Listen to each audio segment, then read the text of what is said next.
Epic conversation. What's happening? Hey, I gotta drop this right quick.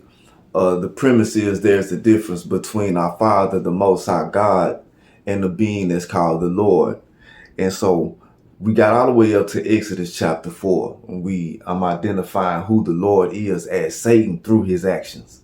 But I wanted to show you right now and reveal him to you through the book of Revelation. So, Moses is at the burning bush, and he's dealing with this being that's calling himself the Lord. And Moses can see this being. Abraham saw him, Isaac and Jacob saw him. Moses can see him too. So let me show you how the Bible actually reveals him, what he did, how he rebelled, and everything that happened afterwards. And I have another video. I have a video called Jesus is the Beast of Revelations. And I break it down how the Bible reveals this. But here I'm going to show you here in the Bible in Revelation about Satan, his fall, what he did in heaven, and everything that transpired afterward. And I'm going to show you where it coincides in Genesis and Exodus. Chapter 8, Revelations. When he opened the seventh seal, there was silence in heaven for about half an hour. And I saw the seven angels who stand before God, and to them were given seven trumpets. Another angel who had a golden censer came and stood at the altar.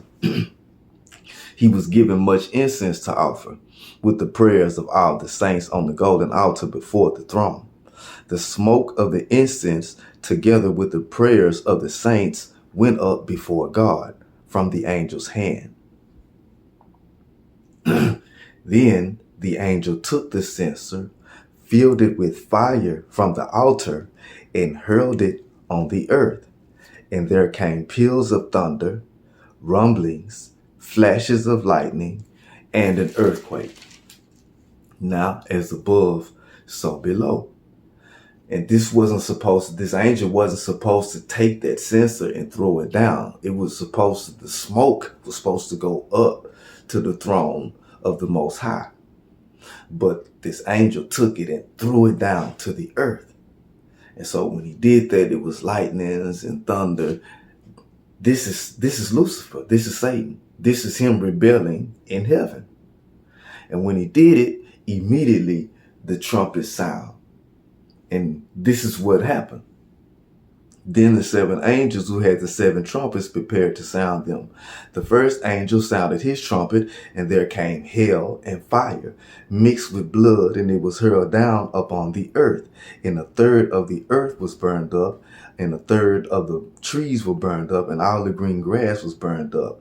Because this what was in heaven and was meant for the throne of God, the praise and prayers of the saints, was thrown down, cast down into the physical realm. Its effects were the opposite of it was intended as praise, but in the manner that it was thrown down, it was come down to earth and manifested as bloodshed, hail, fire, lightnings and thunder, and in heaven.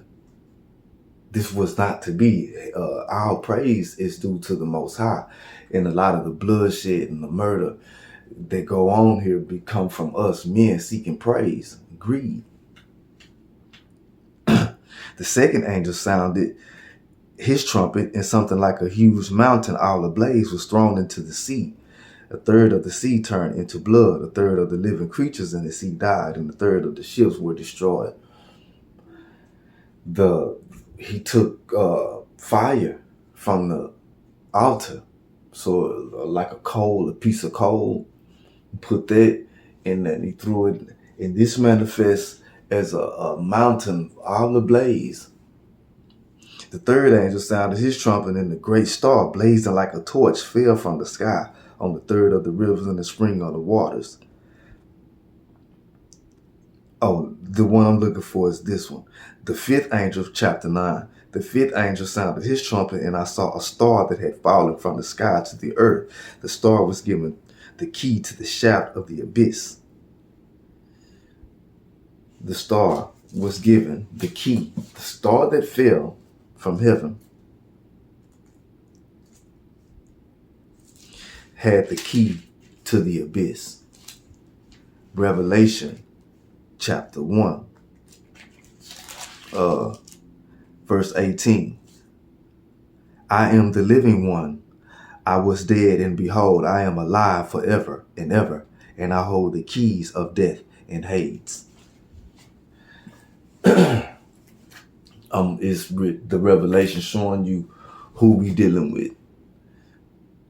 So when the angel did this, the Bible said that there was a war in heaven. But hold up, before we get to the war in heaven, right? Then I saw another mighty angel coming down from heaven. Coming down. He was robed in a cloud with a rainbow above his head. His face was like the sun, and his legs were like fiery pillars. We're going to read about the children of Israel in the desert, in the wilderness, following a fiery pillar by night and a cloud by day.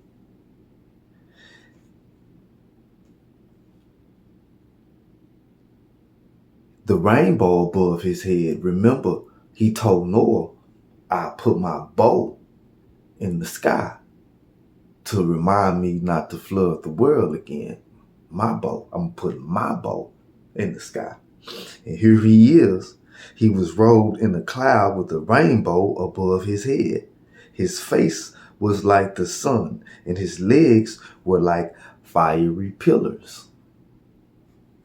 He was holding a little scroll, which lay open in his hand. He planted his right foot on the sea and his left foot on the land, and he gave a shout like the roar of a lion. When he shouted, the voices of the seven thunders spoke, like when he threw that golden censers down and the seven thunders uttered and the lightning. And when the seven thunders spoke, I was about to write, but I heard a voice from heaven say, seal up what the seven thunders have said and do not write it down. Then the angel I had seen standing on the sea and on the land raised his right hand to heaven, and he swore by him who lives forever and ever, who created the heavens and all that is in them, the earth and all that is in it, and the sea and all that is in it, and said there will be no more delay. But in these days, when the seventh angel is about to sound his trumpet, the mystery of God will be accomplished, just as he announced to his servants, the prophets. Then the voice that I heard from heaven spoke to me once more. Go take the scroll that lies open in the hand of the angel who is standing on the sea and on the land. So I went to the angel and asked him to give me the little scroll. He said to me, take it and eat it. It will turn your stomach sour, but in your mouth it will be sweet as honey. I took the little scroll from the angel's hand and ate it. It tasted as sweet as honey in my mouth, but when I had eaten it, my stomach turned sour. Then I was told, you must prophesy again about many peoples, nations, languages, and kings. This angel, he's standing, legs like fire, rainbow on his head, face like the sun, clothed in the cloud, and he's roaring that there should be no more delay. There should be time no longer. And I continue you, this is Satan cast down to the earth. And he knows that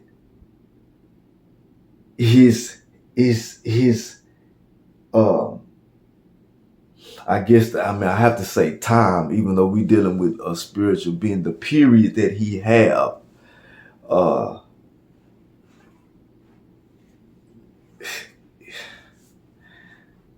what they say is short. He don't have very long before the jig is up. He don't have long before people snap and wake up to the truth. But he gonna try to dig in and get as dug in as he can, because he know it ain't gonna be long before the light catch up to him, and we all see him for who he is and what he is. So what I'm doing here is my part in it. So the another proof of who he is that what I'm gonna give you is sweet in your mouth. It's gonna taste sweet, but it's gonna be bad for you. It's gonna be bad to you. It's gonna make you. It's gonna really make you sick. Gonna turn your stomach sour. So he down here. He done came down here, legs of fire, and he roaring like a lion. Judah, when when Israel is telling the nature of his 12 children, he talk about Judah being a lion's cub. Jesus is described as the lion of the tribe of Judah. My contention to you is Jesus is the beast spoken of in Revelation. We haven't got to the beast yet. But the dragon, Satan, is the one that's called the Lord.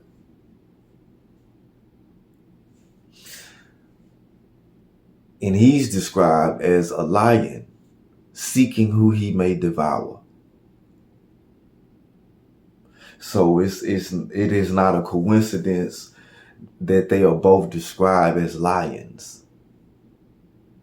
And you have this angel that comes down on earth and he's roaring like a lion.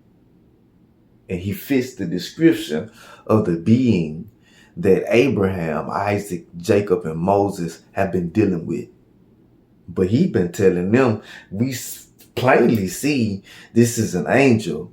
And from the looks of it, a fallen angel with a scroll that's sweet in the mouth, but turn you sour in the belly.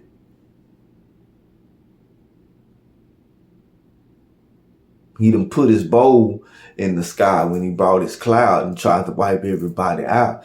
But the people he made, but the man and the lineage of the man that he made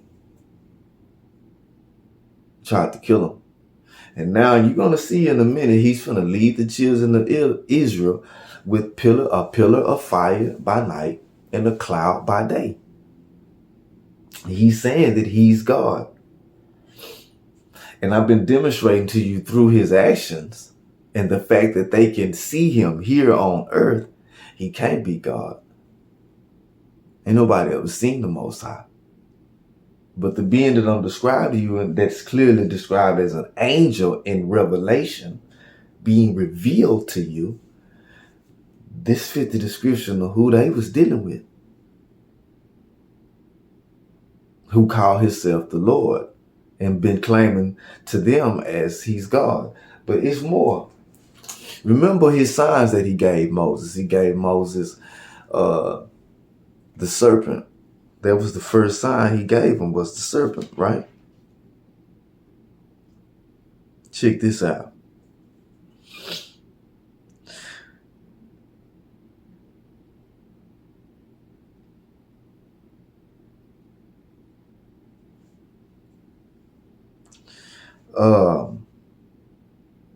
He's called a serpent in Revelation chapter 12. I'm going to start with verse 9. The great dragon was hurled down, that ancient serpent called the devil or Satan, who leads the whole world astray. He was hurled to the earth and his angels with him. Then I heard a loud voice in heaven say, and again,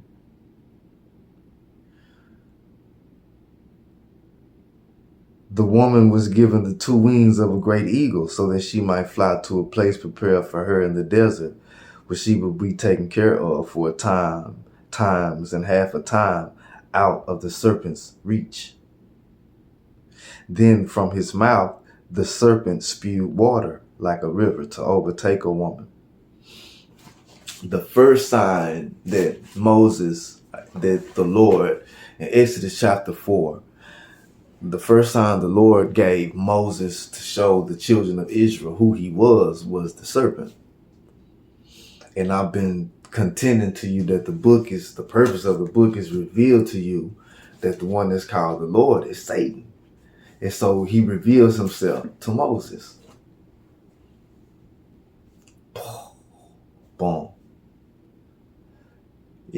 Like, so you got what he looked like. You got what he did to get thrown down here. You got how he presented himself.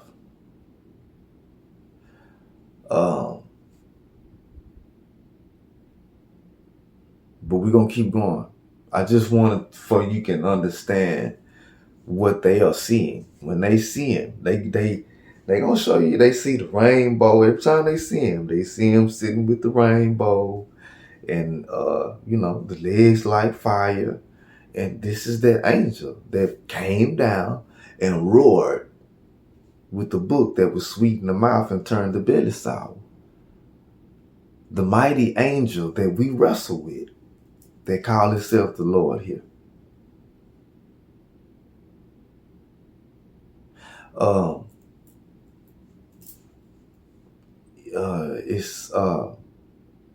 This is the one that we must deal with, the ancient one that was and is not and was yet again. Because he was when he was in heaven, and then he was not when he got cast out, and then he come back with the line of people that he created all the way down to Jesus, who died and came back to live and is alive. The beast had a head. One of the heads of the beast had a wound, a deadly wound, a fatal wound, a life-ending wound that healed, and everybody wondered after the beast, and they worshiped the dragon through the beast. You worship the Lord through Jesus. You worship the Most High through Christ.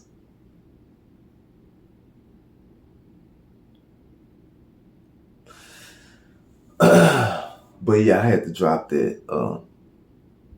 Who he is. It's more in Revelation identifying Satan. But I just wanted to put that to you so y'all can have a clear picture of what we dealing with. I'm not going to get no more into it because I don't want to skip ahead. I went there so I could paint the picture and bring it together from the book of Revelation. And it's talking about the mountain that fell. I'm going to go back. All right, I'm going to go back and show you something. One more thing. I ain't from the freestyle.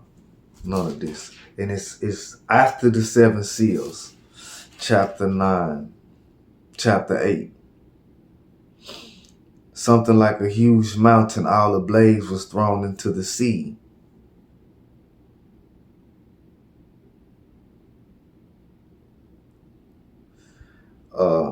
The fifth angel sounded. I saw a star that had fallen from the sky to the earth. The star was given the key to the shift of the abyss. When he opened the abyss, smoke rose from it like the smoke from a gigantic furnace. The sun and the sky were darkened by the smoke from the abyss. And out of the smoke, locusts came down upon the earth and were given power like that of scorpions of the earth. Okay. You know what this is describing? This is describing what we're finna get to in Exodus. This is describing the plagues that the Lord set loose on the earth, on the Egyptians.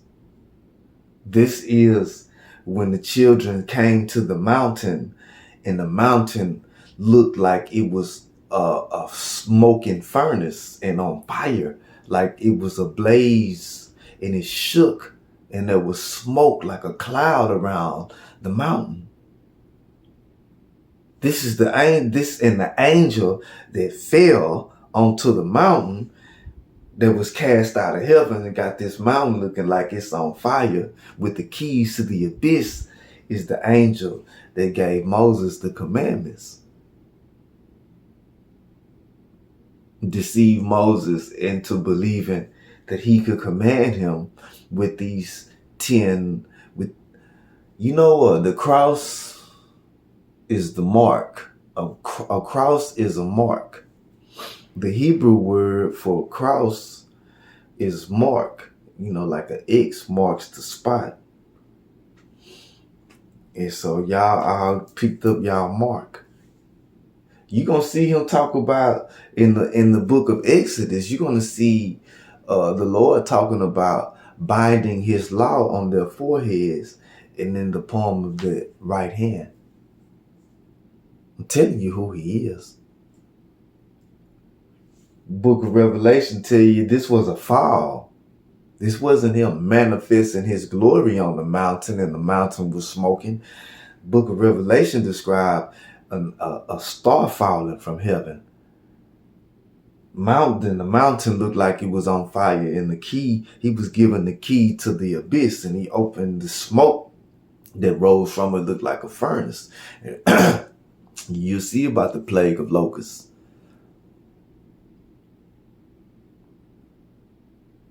Just telling you, it was written, but you got taught the book backwards, so you missed it.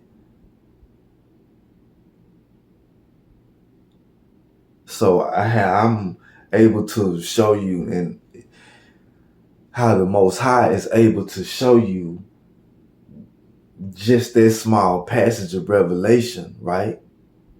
That took place, that's already taken place thousands of years ago. You waiting on it to happen one day in the future. So yeah, man, put that on, check that out, put that in your pipe and smoke it. That's dope right there. That's the real deal. So that's how deep we going with this study, y'all. That was a brief aside just to identify who Satan is from the Bible. Then show you how, like, this is a very big, huge thing that we're dealing with from the spiritual perspective. And it's described in the book of Revelation, the Lord and Moses and what they about to do. And we'll go through it. I go show you, okay, this is what happened in Exodus. Boom, here it is in Revelation, so you can see. And I think it'll be made even more plain. Question is, who's going to believe it, right? Who's going to believe it? That's why I call it Red Pill Bible Study. Note, all jokes aside, it may scare you. It may really scare you when you realize the depths of the deception and how they got you too. But you can rejoice, you can be happy and be thankful that you are exposed to the light of the truth. And it's because you sought it out. And you can go back and you can understand, because we're gonna, like I've been showing you, the promises for Israel, these spiritual promises are for our spirit. They are water and nourishment. It don't have nothing to do with this. This is the words in here apply to every human being for every time, for all time. You just got to know how to read it. And when you learn how to read it, it'll encourage you. It'll strengthen you. It'll help us endure and equip us to fight the fight we must fight. We just got to get it and get the information in order so we can apply it in order. And it's coming. It's coming. Don't feel bad. Don't feel afraid. Don't feel lost. Don't feel alone. It's It's as it should be. It's time. You live in the end. You live in that time of the revelation. And it's a blessing to wake up and realize it. It's a sense of urgency on me to put this out, get it out to you, and I hope somebody pick it up and run with it and keep spreading it, and more people wake up. And it's time. The way is here. But yeah, it's gonna be it's a shock. It's a shock. It's like Neo in the Matrix. It's hard to believe. But once you really begin to look at it in the light of truth, I think it'll be made obvious, especially as we keep going deeper and deeper into their customs and their worship and their dealings with the Lord. You'll be able to see exactly who He is and what He is. And then the question is going to be, who's going to believe you? When you tell them, hey, man, you know you've been worshiping the devil all your life. In the church houses, he hid in plain sight.